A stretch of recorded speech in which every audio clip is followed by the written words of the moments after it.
바다는 평소처럼 잔잔했습니다. 하지만 그날 그 잔잔함이 얼마나 잔혹한 함정이 될지 아무도 몰랐습니다. 2014년 4월 16일 한 통의 무전이 구조본부로 들어옵니다. 배가 기울고 있습니다. 그 목소리는 떨리고 있었습니다. 그러나 돌아온 대답은 단 한 줄이었습니다. 가만히 있으라. 배는 서서히 기울어가고 있었지만 그 안의 시간은 멈춰 있었습니다. 학생들은 구명조끼를 입은 채 서로의 손을 붙잡고 있었습니다. 누군가는 부모에게 전화를 걸었고 누군가는 친구에게 마지막 메시지를 남겼습니다. 그 모든 절박함 위로 무전기의 목소리가 또 한 번 흘렀습니다. 하지 말고 대기하라. 누군가는 그 명령을 믿었습니다. 국가가 구조대가 곧 올 것이라고.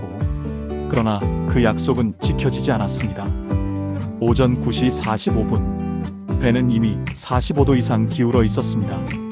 그리고 304명의 생명이 그 정적 속으로 가라앉기 시작했습니다.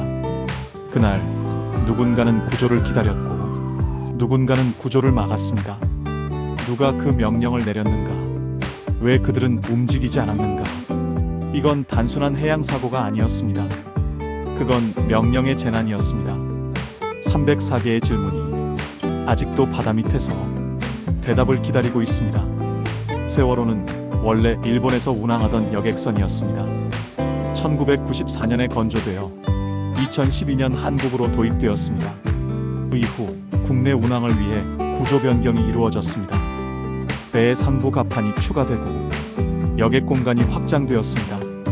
이로 인해 선체의 무게 중심이 높아지고 보관력이 감소했습니다. 보관력은 배가 기울었을 때 스스로 균형을 되찾는 힘을 의미합니다.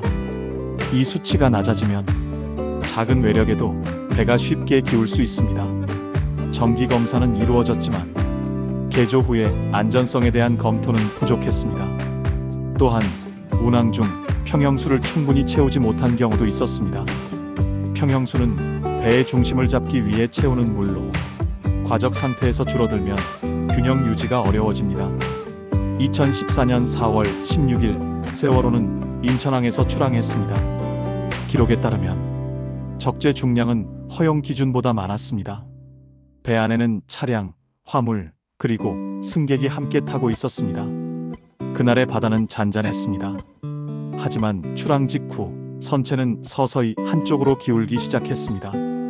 항해 중 선회 구간에서 무게 중심이 빠르게 쏠렸고 이때 화물이 제대로 고정되지 않은 일부 구간에서 이동이 발생했습니다. 그 결과 선체는 일정 각도를 넘어서 보관력을 잃었습니다. 선장은 즉시 조타를 시도했지만 배는 균형을 되찾지 못했습니다. 기울어진 배는 내부로 물이 들어오기 시작했고 전원이 끊기면서 통신에도 혼선이 생겼습니다. 배가 완전히 전복되기까지는 약 2시간이 걸렸습니다.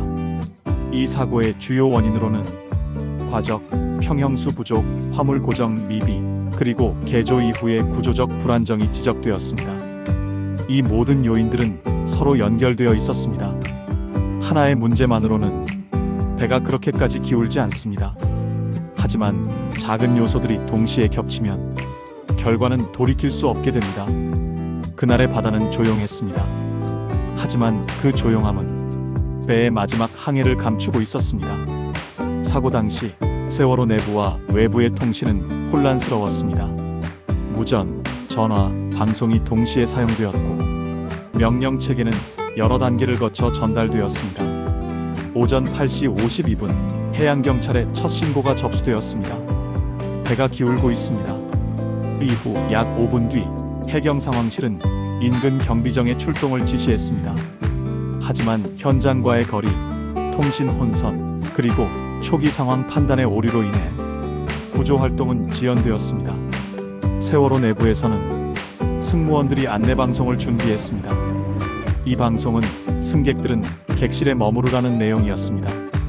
이는 일반적인 해상 사고에서의 초기 조치로 배가 순간적으로 흔들릴 때 이동 중 낙상을 방지하기 위한 절차였습니다. 하지만 시간이 지나며 배의 기울기와 침수가 심해졌습니다. 이 시점에서 명령은 바뀌어야 했습니다. 그러나 내부 통신이 불안정해지면서 정확한 판단과 전달이 이루어지지 않았습니다. 일부 구역에서는 방송이 끊겼고 승무원 간 지시가 엇갈렸습니다. 대기하라는 안내는 반복되었지만 그 시점의 실제 위험도는 이미 초기 단계를 넘어섰습니다. 오전 9시 30분경 해경 헬기가 사고 해역 상공에 도착했습니다. 그들은 선체가 이미 심하게 기울어 있다는 것을 확인했습니다. 해경은 무전을 통해 탈출 가능한가? 라고 물었습니다. 그러나 내부에서는 명확한 답이 오지 않았습니다. 이 시점에서 일부 선원들은 퇴선을 시도했습니다. 그러나 다수의 승객은 여전히 객실 안에 머물러 있었습니다. 현장과 지휘 체계 간의 정보 전달은 지속적으로 지연되었습니다. 구명정 투하가 늦어졌고 대피 방송은 일관되지 않았습니다. 해양사고 매뉴얼에는 선박이 일정 각도 이상 기울 경우 즉시 승객 대피를 명령해야 한다고 규정되어 있습니다.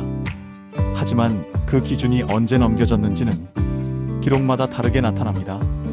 이 시간차가 생존율의 결정적 요인이 되었습니다. 명령 체계는 여러 단계를 거치며 혼선이 생겼습니다. 현장 지휘와 중앙 지휘 간의 정보 공유에도 차이가 있었습니다. 그 결과 승객 대피 명령은 충분히 빠르게 전달되지 못했습니다.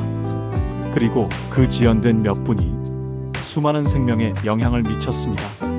사고 이후 조사 결과 당시 명령 체계는 통합되지 않았으며 정보 전달 체계의 미비가 확인되었습니다. 결국 그날의 구조 실패는 한 사람의 판단이 아니라 체계의 불완전함이 만들어낸 결과였습니다. 사고 이후 여러 기관이 동시에 조사를 시작했습니다. 해양경찰, 해양수산부, 안전조사위원회, 검찰 등이 각기 다른 시점과 방식으로 자료를 수집했습니다. 그러나 초기 단계에서 기록은 완전하지 않았습니다. 세월호의 항해 데이터 기록 장치, 즉 VDR은 사고 후 해저에서 발견되었습니다. 기록 장치는 손상되어 있었고 일부 데이터는 복구되지 않았습니다.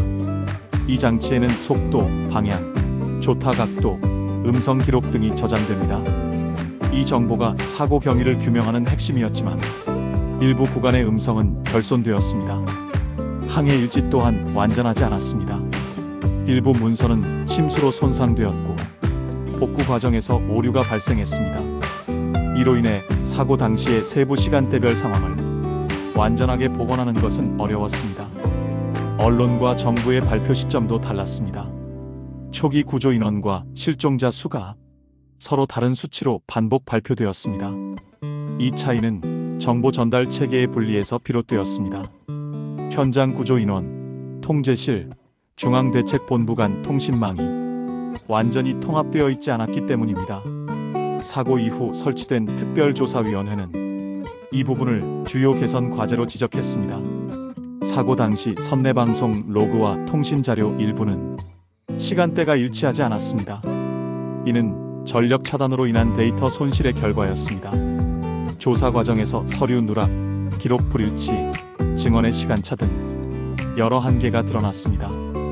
이로 인해 사고의 전체 흐름을 복원하는데 많은 시간이 필요했습니다. 공식 보고서에는 현장 기록의 불완전성이 사고 원인 규명과 구조 활동 분석에 어려움을 주었다고 명시되어 있습니다. 그러나 핵심 항목 일부는 여전히 공백으로 남았습니다. 기록의 단절과 정보의 불일치는 결국 진실을 확인하기 어렵게 만들었습니다. 이 사건은 국가 시스템의 기록 관리와 대응 절차 전반에 문제가 있었음을 보여주었습니다. 그리고 그 한계는 이후 여러 재난대처 매뉴얼의 개정으로 이어졌습니다. 사고는 끝났지만 조사는 완전히 끝나지 않았습니다. 남은 기록들이 지금도 보존되어 있습니다. 그 기록이 말하지 못한 시간만이 아직 공백으로 남아 있습니다. 세월호 사고 이후 한국의 해상안전체계는 크게 변했습니다.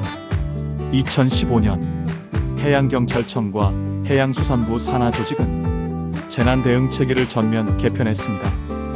해양사고 전담구조본부가 신설되었고 지휘통신 시스템은 단일 라인으로 정비되었습니다. 또한 선박의 보건력 검사 기준이 강화되었습니다. 개조 선박 허가 절차가 세분화되고 평형수 관리와 화물 고정 규정도 강화되었습니다.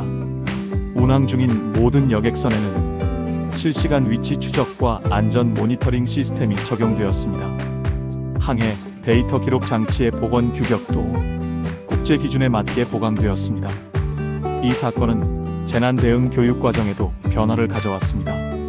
승무원과 구조대원의 대피 지시 훈련이 정기적으로 실시되고 학교에서는 위기 대응 훈련이 의무화되었습니다. 제도는 개선되었습니다. 그러나 남은 것은 질문이었습니다. 그날 왜 명령은 늦게 내려졌는가? 왜 현장은 정보를 공유하지 못했는가?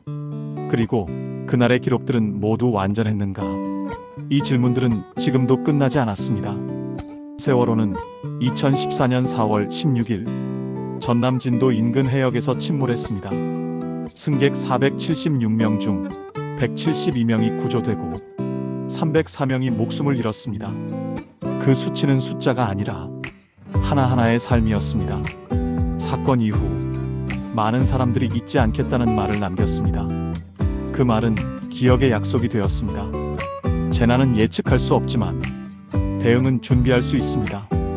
그리고 기록은 다시 같은 비극을 막기 위한 근거가 됩니다. 그날 바다는 모든 것을 가라앉혔습니다. 그러나 남은 것이 있습니다. 질문입니다. 304개의 질문은 아직 끝나지 않았습니다. 그 질문이 남아있는 한 이 사건은 완전히 끝나지 않을 것입니다. 좋아요와 구독은 더 좋은 콘텐츠를 만드는 힘이 됩니다. 이상은 기묘한 이야기였습니다.